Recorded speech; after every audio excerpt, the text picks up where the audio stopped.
Welcome to RK's Stories.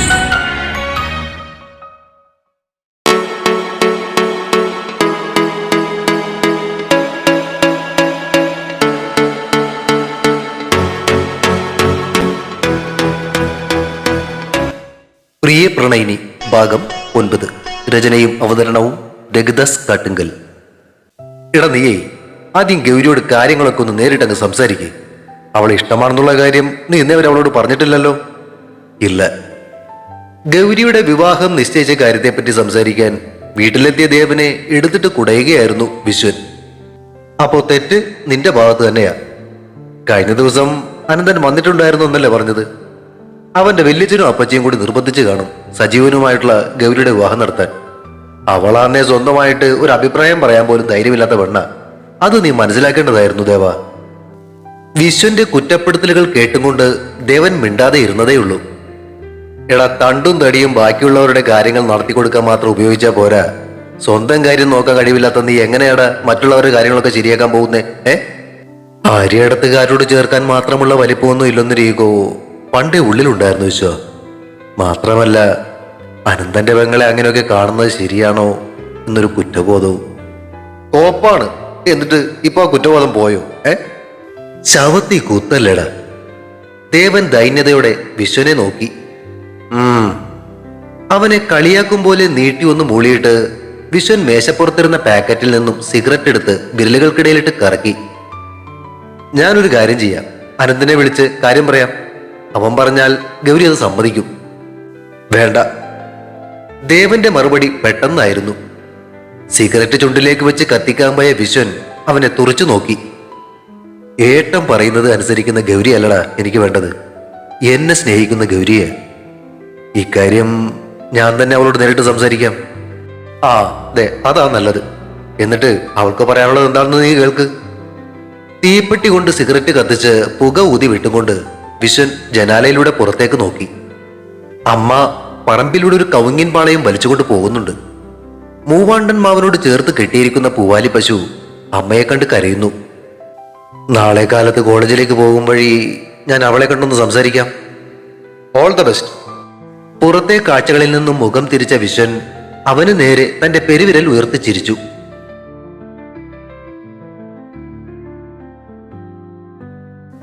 എന്റെ കൊച്ചെ, നീങ്ങിടന്ന് കരയല്ലേ. അവൾക്ക് ആ കല്യാണം തന്നെ മതിയെന്ന് പറഞ്ഞ പിന്നെ നമ്മൾ എന്ത് ചെയ്യാനാ? 2 ദിവസമായി നടക്കുന്ന തർക്കത്തിനൊടുവിൽ അല്പമൊന്ന് ചൂടായപ്പോ കരയാൻ തുടങ്ങിയ വൈശാഖിയെ ആശ്വസിപ്പിക്കാൻ ശ്രമിക്കുകയായിരുന്നു അനന്തൻ. കിടക്കയിൽ അവനെതിരെ പുറംതിരിഞ്ഞ് കിടന്നുകൊണ്ട് അവൾ ഏങ്ങലടിച്ചു. അവൻ കൈ എത്തിച്ച് അവളെ പിടിച്ച് തന്റെ നേരെ കിടത്താൻ ശ്രമിച്ചപ്പോ അവൾ കുതറി. ബലമായി അവളെ തന്റെ നേരെ തിരിച്ചിട്ട് അവൻ ആ കണ്ണുകൾ തുടച്ചു കൊടുത്തു. അവൾ എന്നാൽ എന്ത് കണ്ടിട്ട് അയാളെ വിവാഹം കഴിക്കാൻ പോകുന്നതെന്നാ എനിക്ക് മനസ്സിലാവാത്തെ. തേങ്ങലിനിടയിലും അവൾ പറഞ്ഞുകൊണ്ടിരുന്നു. അവൾക്ക് ഇപ്പോ വല്യച്ഛനെയും വല്യമ്മയും അപ്പച്ചിയോ അമ്മാവനെയോ ഒക്കെ വേണം. ഈയൊരു വിവാഹം നടന്നാൽ നമ്മുടെ കാര്യത്തിലും അപ്പച്ചി അയവ് കാണിക്കുമെന്ന അവളുടെ വിചാരം. അത് മാത്രമല്ല, സജീവനോട് അവൾക്ക് ഇപ്പോൾ അല്പം താല്പര്യമുണ്ടത്രേ. ഇങ്ങനെയൊക്കെ പറയുമ്പോ ഞാൻ വേറെ എന്തു പറയാനാ? നേരത്തെ പറഞ്ഞല്ലോ, അവളുടെ ഇഷ്ടത്തിനെതിരെ നിൽക്കാൻ എനിക്ക് പറ്റത്തില്ല. അന്ന് അബ്നോർമലായ അവളുടെ അവസ്ഥ ഞാൻ നേരിട്ട് കണ്ടിട്ടുള്ളതാ. എത്രയൊക്കെ ശ്രമിച്ചാലും വിധിച്ചതല്ലേ വരൂ വൈശു. നീ സമാധാനപ്പെട്. വിവാഹം കഴിഞ്ഞവൻ എന്തേലും പ്രശ്നം ഉണ്ടാക്കാൻ ശ്രമിക്കുകയാണെ അവനെ ഞാൻ നേരെയാക്കിക്കൊള്ളാം. അതിലും സങ്കടം എനിക്ക് ആ വിവാഹം കൂടാൻ പറ്റില്ലല്ലോ എന്ന് ഓർത്തിട്ട് ആനന്ദേട്ടാ. കൈകൾ കൊണ്ട് അവനെ ചുറ്റി പിടിച്ചിട്ട് അവൾ മുഖം അവന്റെ കഴുത്തിനടിയിലേക്ക് കയറ്റി വെച്ചു. സാരമില്ല, എന്തായാലും വിവാഹം നടക്കട്ടെ. അത് കഴിഞ്ഞ് നല്ല സമയം നോക്കി നമ്മുടെ കാര്യവും അപ്പച്ചിയെ അറിയിക്കാം. കുറുകിക്കൊണ്ട് അവൾ അവന്റെ കഴുത്തിൽ ഉമ്മ വെച്ചു. നിന്റെ സങ്കടം മാറിയോ?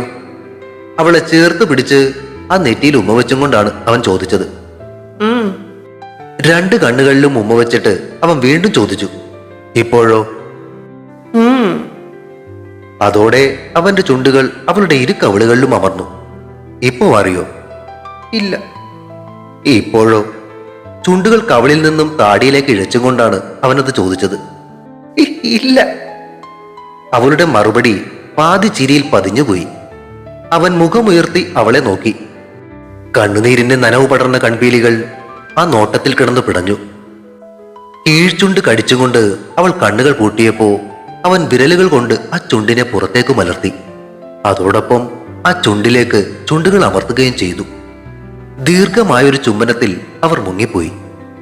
ശ്വാസം കിട്ടാതെ കിതച്ചുകൊണ്ട് അവൾ കൈകൾ കൊണ്ട് അവനെ വരിഞ്ഞു മുറുക്കി. ചുണ്ടുകളിലും കണ്ണുനീർ വീണ നനഞ്ഞ കവിളുകളിലും നെറ്റിയിലും താടിയിലും കഴുത്തിലും ഓടി നടന്ന അവന്റെ ചുണ്ടുകൾ ക്രമേണ അവളുടെ ശരീരത്തിലൂടെ താഴേക്ക് ഇറങ്ങുമ്പോൾ മറ്റെല്ലാം മറന്നുകൊണ്ട് അവനെ സ്വീകരിക്കാൻ തയ്യാറെടുക്കുകയായിരുന്നു അവളുടെ മനസ്സും ശരീരവും.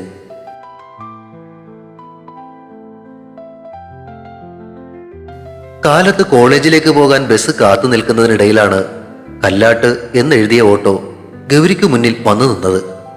കേറിക്കോ, ഞാൻ അതുവഴിയാ. തല വെളിയിലേക്കിട്ട് പറഞ്ഞ ദേവനന്ദനെ കണ്ട് അവൾ പരിഭ്രമത്തോടെ ചുറ്റിനും നോക്കി. ടൗണിലേക്ക് കാലത്തെയുള്ള ബസ് ആയതുകൊണ്ട് സ്ഥിരം കയറുന്ന 3-4 പേരുണ്ട് സ്റ്റോപ്പിൽ. ഗൗരി, അവന്റെ ശബ്ദത്തിന് കനം വെച്ചതും അവൾ ഒറ്റ ചാട്ടത്തിന് ഓട്ടോയുടെ അകത്തായി. മുന്നിലേക്കെടുത്ത ഓട്ടോയുടെ കണ്ണാടിയിൽ കൂടി ദേവൻ ഗൗരിയെ നോക്കി. കയ്യിലിരിക്കുന്ന ബാഗിൽ തെരി പിടിച്ചുകൊണ്ട് താഴോട്ട് നോക്കിയിരിക്കുകയാണ് അവൾ. വിവാഹം നിശ്ചയിച്ചു അല്ലേ? അവളുടെ ഞെട്ടലും മുഖമുയർത്തി നോക്കിയ ആ കണ്ണുകളിലെ പിടച്ചലും അവൻ കണ്ണാടിയിൽ കൂടി കണ്ടു. നിന്നോട് ചോദിച്ചേ. കാറ്റുപോലെ പതിഞ്ഞൊരു മൂളലിൽ ആ ഉത്തരം അമർന്നു. വെല്ലിച്ചനും അപ്പച്ചിയും ഒക്കെ നിർബന്ധിച്ചിട്ടാണോ നീ ആ വിവാഹത്തിന് സമ്മതിച്ചത്? അല്ല. ആ മറുപടിയും നേർത്തിരുന്നു. പിന്നെ? ഗൗരി, അല്പസമയം കഴിഞ്ഞിട്ടും മറുപടി ഇല്ലാതെ വന്നപ്പോ അവൻ വീണ്ടും ശബ്ദമുയർത്തി. എന്തോ? അവരാരും നിർബന്ധിച്ചില്ലേ, പിന്നെ നീ എന്തിനാ വിവാഹത്തിന് സമ്മതിച്ചത്? അനന്തം പറഞ്ഞു. അല്ല, സജീവേട്ടന് എന്നെ ഇഷ്ടമാണെന്ന് പറഞ്ഞു. ദേവന്റെ പല്ലുകൾ ഞെരിഞ്ഞു. ആര് പറഞ്ഞു? സജീവേട്ടൻ. ശേ. കണ്ണുകൾ ഇറുക്കെ അടച്ചും കൊണ്ട് അവൾ കേൾക്കാതെ അവൻ സ്വയം ശപിച്ചു. ദേവേട്ടൻ എന്നെ വഴക്ക് പറയരുത്. ഈ വിവാഹം നടന്നു കഴിഞ്ഞാൽ അനന്തേട്ടനോടും വൈശാഖിയോടും അപ്പച്ചി പൊറുക്കും. എനിക്കിനി അനന്തേട്ടനും അമ്മമ്മയോ അല്ലാതെ വേറെ ആരുമില്ല. അവർക്ക് എന്തേലും സംഭവിച്ചാ പിന്നെ ഞാനും ഉണ്ടാവില്ല. എന്റെ ഗൗരി കൊച്ച, നീ ഇതെന്തൊക്കെയാ പറയുന്നേ? അനന്തനും വൈശാഖിക്കും ഒന്നും ഒരു കുഴപ്പം ഉണ്ടാവുന്നില്ല. അതിനുവേണ്ടി ഈ വിവാഹത്തിന് സമ്മതിക്കേണ്ട കാര്യം ഉണ്ടായിരുന്നില്ല. എനിക്ക് ഇഷ്ടമായിട്ടാ. അതോടെ വാക്കുകൾ നഷ്ടപ്പെട്ട ദേവൻ നിരാശയോടെ തലകുടഞ്ഞു. പിന്നീട് അങ്ങോട്ടുള്ള യാത്രയിൽ അവർ നിശബ്ദരായിരുന്നു. ദേവൻ ഓട്ടോ കോളേജ് കോമ്പൗണ്ടിനകത്തേക്ക് ഓടിച്ചു കയറ്റുമ്പോൾ ഗേറ്റിൽ നിന്നിരുന്ന സെക്യൂരിറ്റി ചേട്ടൻ പരിചയഭാവത്തോടെ ചിരിച്ചു. കോളേജിന് മുന്നിലെ ഇലഞ്ഞി മരത്തിന് ചുവട്ടിലായി അവൻ ഓട്ടോ നിർത്തി. ഏതാനും പെൺകുട്ടികൾ ദേവനെ നോക്കി എന്തോ പറഞ്ഞ് ചിരിച്ചും കൊണ്ട് കടന്നുപോയി.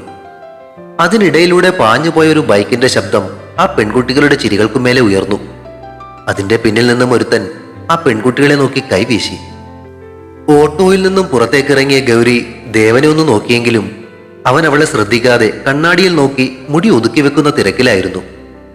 നനയാൻ തുടങ്ങിയ കണ്ണുകൾ അവൻ കാണാതിരിക്കുവാനായി തിടുക്കത്തോടെ മുഖം വെട്ടിച്ച് അവൾ കോളേജിന് നേർക്ക് നടന്നു. ഗൗരി, വിളി കേട്ട് അവൾ നിന്നെങ്കിലും തിരിഞ്ഞു നോക്കിയില്ല. എനിക്ക് ജോലി ശരിയായിട്ടുണ്ട്. 1-2 മാസത്തിനുള്ളിൽ അപ്പോയിന്റ്മെന്റ് ഓർഡർ വരും. അത് കിട്ടിക്കഴിഞ്ഞ് പറയണമെന്നായിരുന്നു എൻ്റെ ആഗ്രഹം. പക്ഷേ അല്പം വൈകിപ്പോയല്ലേ. കണ്ണുകൾ തുടച്ചിട്ട് അവൾ അവന് നേർക്ക് തിരിഞ്ഞു. എനിക്ക് നിന്നെ എന്നും ഇഷ്ടമായിരുന്നു ഗൗരി. സ്വന്തമാക്കണമെന്ന് അതിയായ മോഹമുണ്ടായിരുന്നു. പറഞ്ഞില്ലെങ്കിലും നീ അതൊക്കെ മനസ്സിലാക്കുമെന്ന് കരുതി. തെറ്റിപ്പോയി. തിരുത്താനൊരവസരമുണ്ടെങ്കിൽ എൻ്റെ നമ്പർ നിനക്കറിയാലോ, വിളിച്ചാൽ മതി, ഞാൻ ഉണ്ടാകും കൂടെ. അതും പറഞ്ഞിട്ട് അവൻ ഓട്ടോ മുന്നോട്ടേക്ക് എടുത്തപ്പോ അവളിൽ നിന്നും ആ കാഴ്ച കണ്ണുനീര് മറച്ചു കളഞ്ഞു. തുടരും. പ്രിയ പ്രണയിനി അടുത്ത ഭാഗം ഉടൻ പ്രതീക്ഷിക്കുക. സബ്സ്ക്രൈബ് ചെയ്യാത്തവരുണ്ടെങ്കിൽ ദയവായി സബ്സ്ക്രൈബ് ചെയ്ത് സപ്പോർട്ട് ചെയ്യണേ. കഥ ഇഷ്ടമാകുന്നവർ ദയവായി ലൈക്കും ഒരു ഇമോജിയെങ്കിലും അഭിപ്രായമായി നൽകുകയും ചെയ്തിട്ട് പോകണേ. Thank U.